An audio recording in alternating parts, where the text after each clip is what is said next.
Mana akalar, bu akamizni nima uchun qaytardi? Sizga nima deydi tamoshlamaydi qani? Shtrafim bor ekan qaytarib oldim. Qayerdan shtraf olgansiz? Nima uchun? Ya'ni sizni Kvartiramdan ko'tarib olib ketib qolgan. sababi registratsiya uchun. Registratsiya boshqa joyda bo'lgan. Aha. O'sha uchun Sizni ko'tarib ketib qolgan. 5000 shtraf qildi, to'lamagandim. To'lamagansiz, sizni tamoshdan qaytardi, shundaymi?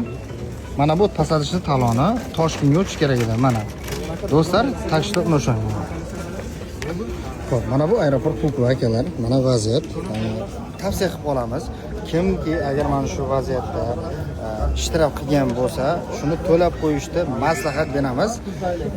Buni mana aka qachon tushgandingiz? 2 oy oldinmi, 3 oy oldinmi? Mana shu ishtirokka qachon sizni ko'tarib ketgan? Fevral oyida.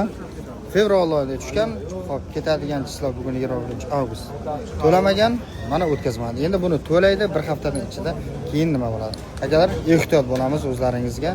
Shtraflaringizni joy-joyida to'langizlar, iltimos.